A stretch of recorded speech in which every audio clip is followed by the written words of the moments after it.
How's it going, everyone? It's Harvey from Mars 1000. Today is May 31st, 2020. As today, we're going to mainly focus on Tropical Storm Andrea for this video and its potential redeveloping in the Gulf of Mexico and potentially impacting the Gulf states, since this tropical disturbance that was in the middle of the Atlantic doesn't really have any chance of developing anymore, since it's going to be absorbed by this extratropical cyclone, by this trough, and it's going to lose a lot of its focus around its center of circulation, and this wind shear is just going to tear those thunderstorms apart and make the low pressure and the rotation lose focus to where the low pressure is. But before I begin, make sure to subscribe if you like this content, and make sure to like if you like this video, and make sure to share with friends and family who are interested. So here is Tropical Storm Andrea, as now the National Hurricane Center is giving this a 40% chance of reformation in the next 2 days, and a 50% chance of formation within the next 5 days. So yeah, the National Hurricane Center is giving this about a medium percent chance of developing, and I was a little surprised by this because I thought the National Hurricane Center would give it a higher chance of developing a little later in its life cycle, since computer models been mainly leaning towards the forecast that this will develop late next week. But it seems like the National Hurricane Center is now giving this a pretty good chance of developing, and it's because it seems like this tropical disturbance now has a chance to go over the Gulf of Mexico and redevelop earlier than we expected, because computer models earlier were leaning towards this staying more towards land. But it seems like this tropical disturbance has a good chance of redeveloping in the Gulf of Mexico. If we take a look at Tropical Storm Andrea it's currently about a 40-mile-per-hour tropical storm, which I'm surprised it's still maintaining its tropical storm force strength since it's over land. But it's still barely a tropical storm, 40 miles per hour, and it's currently over Guatemala, as we have tropical storm warnings issued all from the coast of El Salvador all throughout Guatemala. And then if we take a look at the satellite imagery, you could see those thunderstorms really developing up. But you see in the later runs, those thunderstorms, that convection definitely is less noticeable, because we see those less whites, less pinks, which represents higher cloud tops, and those represent there's more thunderstorms within Andrea. But it seems like it's winding down just a little bit, as expected, since it's gonna go over land and lose contact with the Pacific Ocean a little bit. But the National Hurricane Center expects this to redevelop as it gets closer and closer to the Gulf of Mexico, where convection will begin again once it gets close enough to the warm Gulf of Mexico waters. But if we take a look at the track, as you can see, the track is gonna almost take it towards a loop. We see it going northward, but then takes a sharp westward turn, and then potentially southwest as we go into Tuesday, as both the computer models and National Hurricane Center are expecting this to pretty much linger over the same area and potentially take a loop before it goes back up northward to the Gulf of Mexico, which is a worry for the Yucatan Peninsula and Mexico, because when there's a loop in a tropical cyclone, when it takes a loop sort of track, that means it's gonna stay over the same areas for a very long time, and will dump a lot of rain. And usually a loop dumps a lot of rain over the same area for hours to even days. So that's definitely a worry for those just south of the Yucatan Peninsula, Guatemala, and other Central America countries. Definitely, as they definitely need to watch out for a potentially major flooding event, or at the very least some flash flooding. And then, but if we take a look at the current wind shear, and to see how favorable the conditions are for Tropical Storm Andrea to develop. I forgot. Wait, what was its name? I keep saying Andrea, but that's not its name. Tropical Storm Amanda, that's what I meant to say. But But yeah, you could see that it's under fairly favorable conditions as wind shear is light over Andrea, and then it's gonna move into more hostile conditions as it moves more northward. But I suspect that the National Hurricane Center expects that wind shear to actually maybe go be in Amanda's favor, because the upper level winds are gonna pretty much move where Amanda is going, and that means we're gonna have like a much stronger eastern side, because the upper level winds are gonna correlate with the movement of Angea and the eastern portion of this storm, where those winds are also moving north, and I suspect that's the reason why it's gonna develop despite being under hostile wind shear conditions, because that wind shear is gonna blow at the same direction that Amanda is currently going at. So that's going to enhance the winds, especially on the eastward side. And it's evident because you could see just to the east of the eye, we're seeing that small area of tropical storm force winds, which makes me suspect that the upper level winds are enhancing the winds on the eastern side of the storm. But if we take a look, but I know your main question probably is, will this affect the Gulf of Mexico? Will this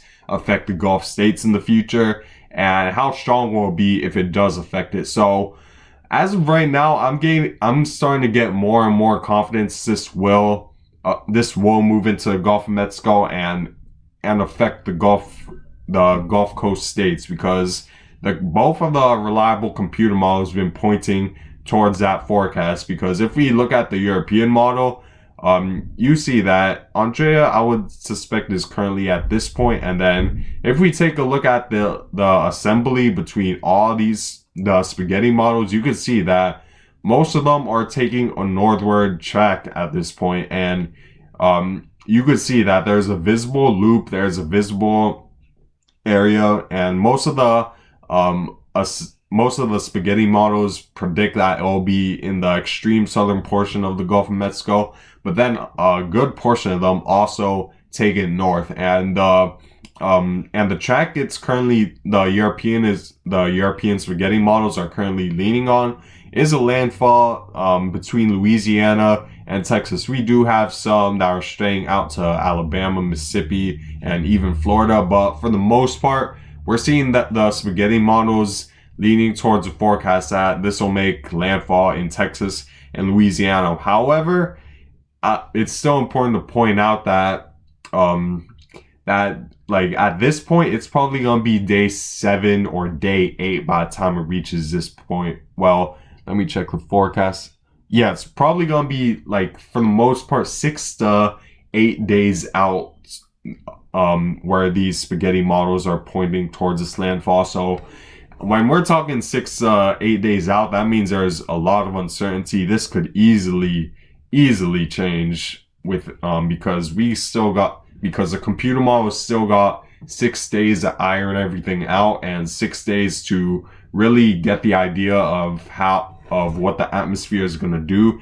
And as we get closer and closer to that date where it may supposedly make landfall, it could be in the spaghetti models could predict an entirely different scenario. So take this with a huge grain of salt. But the thing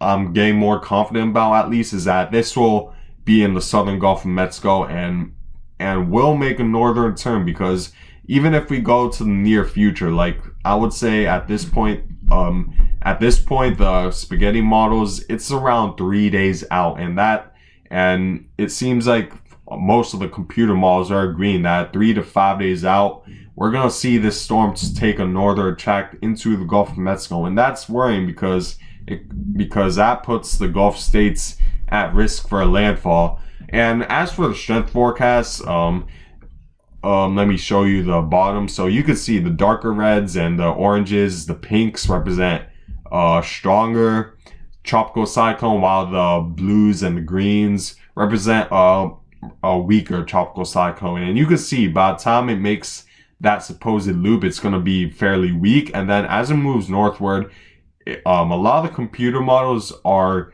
leaning towards this gaining strength, and we have a good portion of them, I'll say, that are making this into a hurricane, which is definitely a major worry. And if this were to make landfall, there's still a huge grain of salt if it will make landfall in this, and it gets even more tricky, the difficult the strength forecast 6 to 8 days out. But if it does make landfall, the spaghetti models are predicting that it will make landfall at probably a high-end tropical storm based off of what I see as of right now, so, or maybe a hurricane, who knows. So definitely keep and watch if you're in the Gulf states this week, because any of these Gulf states, even going as far as Florida, could get impacted by this. But let me move on to GFS, and then obviously with the GFS there's less spaghetti models, but it still gives a general idea of where the GFS wants to take it. And then you can see it's a lot more spread out than the European model,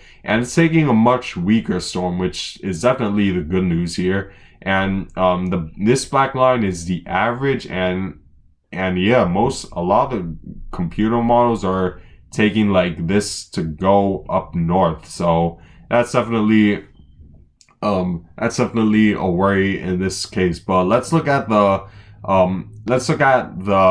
exact forecast of what the GFS is currently expecting, and then you can see there's I keep wanting to say Andrea, but it's Amanda. So there's where Amanda is. It makes landfall as it already has, and then as we move forward, you can see that between the hour of 48 and 60, you see that the energy begin to make the loop in the southern Gulf of Mexico, and then the GFS is leaning towards that energy to stay around the Mexico area for a very long time. This is 6 days out, and then around hour 180, you see that energy come off the Yucatan Peninsula and then moves into the Gulf of Mexico, and then takes a landfall between the border of Louisiana and Texas. But this is well out into the future. This is like 10 days out. So let's at least go back to a forecast hour where we could predict where it's going to be. So GFS 5 days out puts like potentially redevelops Tropical Storm Amanda just south of Mexico, and we have a scattered area of energy throughout, and that could pose a threat for energy really developing in just in the southern Gulf of Mexico. And then as we take a look at the European model, the European again lingers over southern Mexico, and then 5 days out again we have energy in this area, and it's going to scatter energy all around this area and this ridge. And I believe that this dominant ridge that's over that's currently dominating the Caribbean will steer this thing up north in the future. And then you see that low pressure system develop around day 7, and then you see that ridge really developing. So my instinct would tell me that this will eventually develop and move on to the north, as well as the European and the GFS are stating, because we're going to see a ridge build in this area, which and there isn't really going to be any other steering currents to really divert